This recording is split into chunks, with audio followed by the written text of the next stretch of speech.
If you're a mid-level manager, like production manager, supply chain manager in a bigger corporation, maybe even a plant manager, don't just go and start up lean.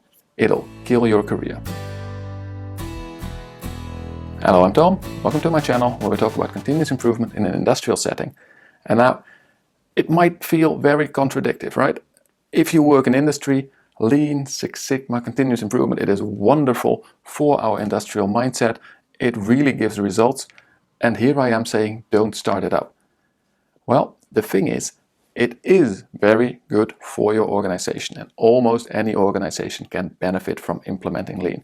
But there is a big problem if you implement it, especially by yourself, as a middle manager. So as the functional manager of a factory, a supply chain, it is on the long run very good to implement something like Lean. But when you do it, and the other people, especially your managers and peer managers, don't really know what it means and are not well prepared, it's like committing political suicide.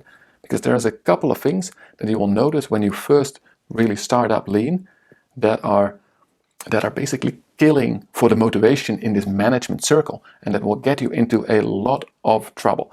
And let's talk a bit about it. What do we really do when we start up, and especially Lean? Now, Six Sigma, TPM, they have the same things, but in Lean we have this big thing, right? The 7 wastes.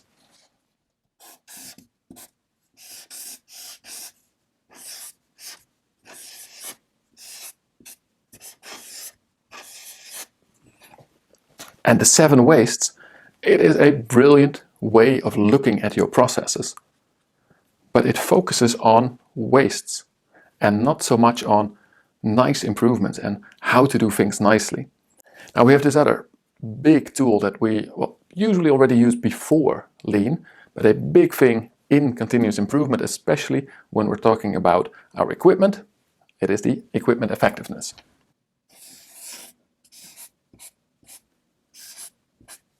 The overall equipment effectiveness.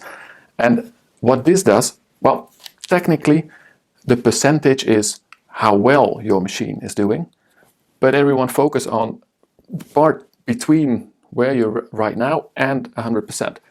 And what you will see is that when you start up with Lean and you haven't really been focusing too much on equipment effectiveness yet, you will get probably OEE numbers of below 50%.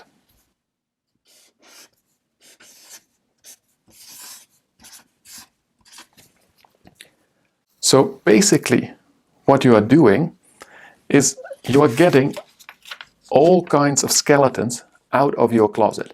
You are opening up the problems of your factory or your supply chain to the world. And the world in this case being your peers, a sales manager, a finance director, the CEO. And you're basically telling them pretty openly, because that is a fundamental thing you need to do for Lean. If you really want to do proper Lean, TPM, any type of continuous improvement, Six Sigma, you need to base your things on facts. You need to be finding where are your wastes, really scrutinizing your organization to see where you can improve things. But that means that they're all coming out. And a big experience here is that when you do not prepare those other managers, or even the rest of your organization, and you come out with, our lines are less than 50% effective, that's like a bomb going off, because those who know a little bit about continuous improvement quickly Google up the number 80% is world-class OEE. So let's go to 80% next year. And it is ridiculous that the operations or part of our organization can only manage to get efficiencies of less than 50%. Of course we have high prices. Of course we cannot compete in the market. So, production team, make sure that you get to a normal OEE and stop wasting all of our times. Let's also not invest, because, my God, 50%, 30 or 40% OEEs, you are ruining our business. I told it for years now. These type of completely non-constructive comments, they're not even arguments. This type of comment is unfortunately pretty common because it's the first visceral reaction that you have when you are not trained in the lean mindset. The same for the 7 wastes. When you say, well, we are wasting time and resources and effort on things like defects, or I think we're doing too much with this packaging, or we're moving products along and around in our factory and it's just not efficient. The first thing that the managers who are not directly working in your operational area will say is, then stop doing it. Fix the wastes, get it out. People should be able to organize themselves, think normally, work effectively, just like I'm doing. I'm also not padding my marketing budget. We're also doing our financial records in a good way. We're not storing too much money. And I mean, maybe it's true that they don't, but the biggest thing is we're also not doing this. Operations, supply chain isn't just throwing away money because they want to throw away money. It is because many times these wastes are hidden.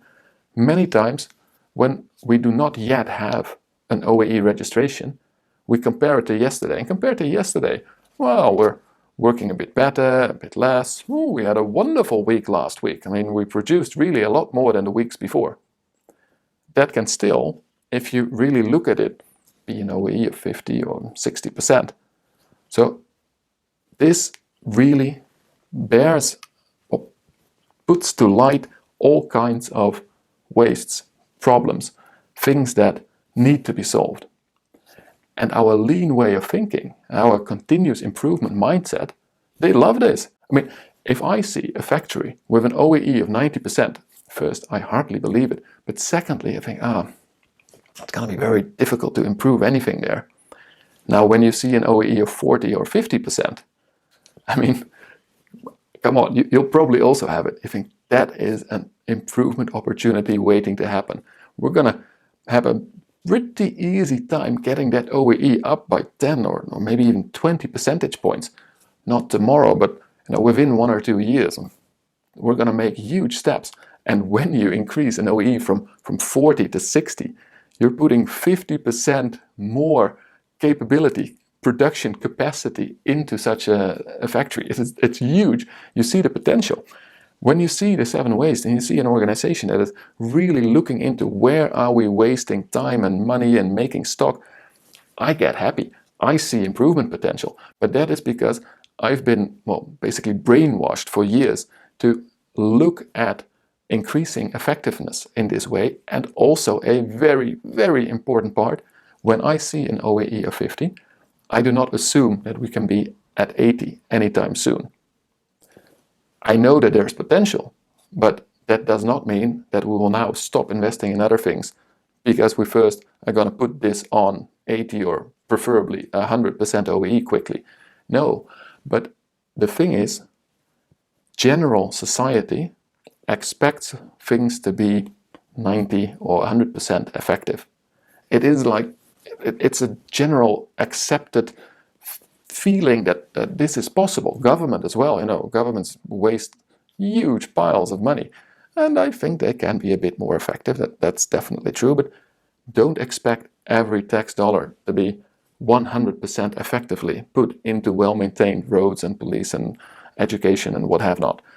They will also not have this. But our expectation is that things that we buy, things that other people do, are 100% effective. And that means why when you start up your lean, your continuous improvement efforts, and you start it by measuring KPIs, measuring wastes, effectiveness, really getting data to support where you can improve, the first visceral reaction of many peers will be, what a mess we have.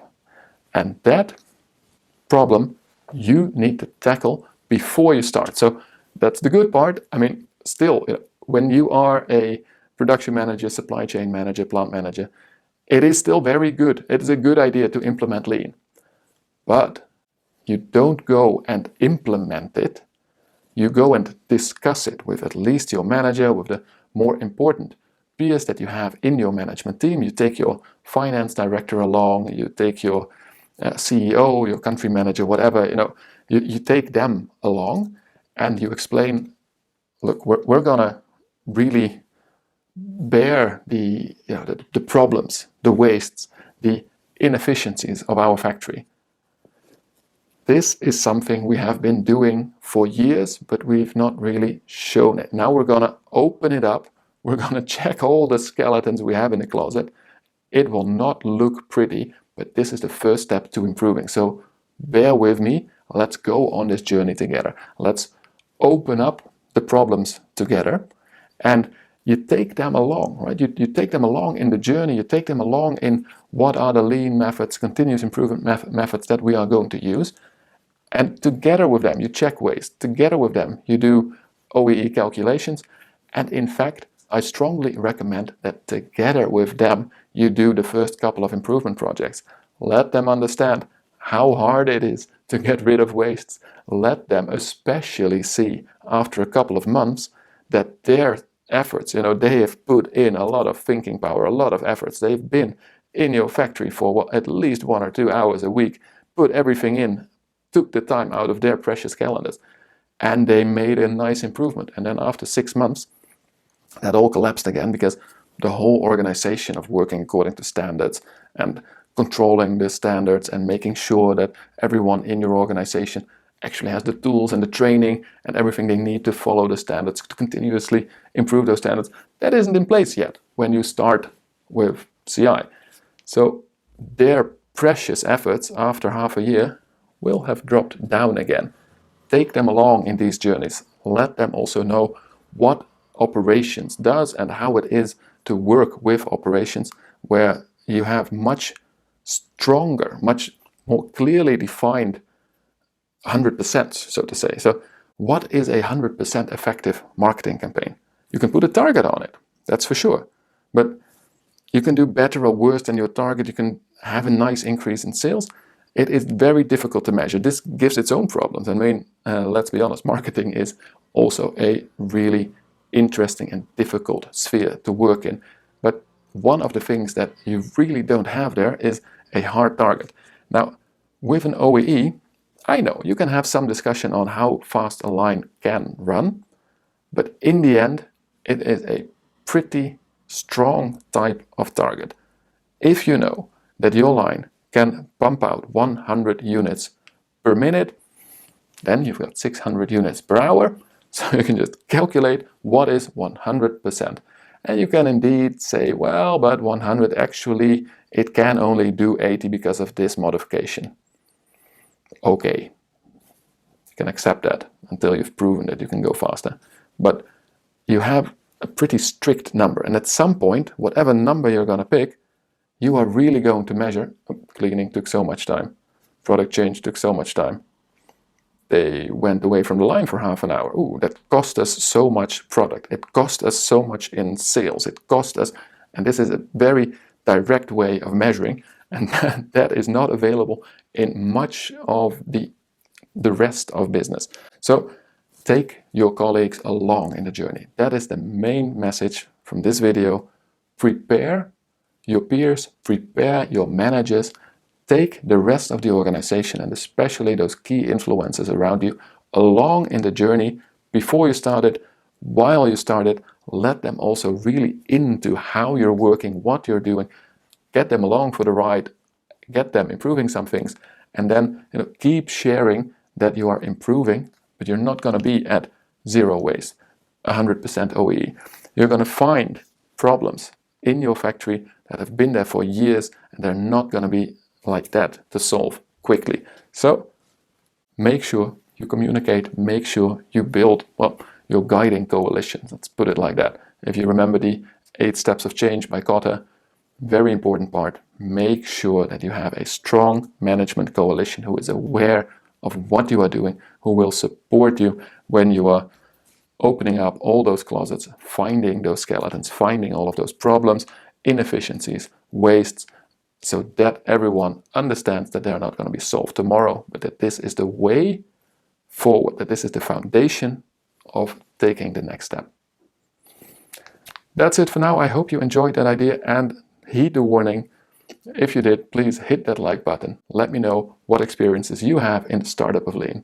For now, I wish you the best of luck in your lean efforts. And as always, don't forget to enjoy the lean journey.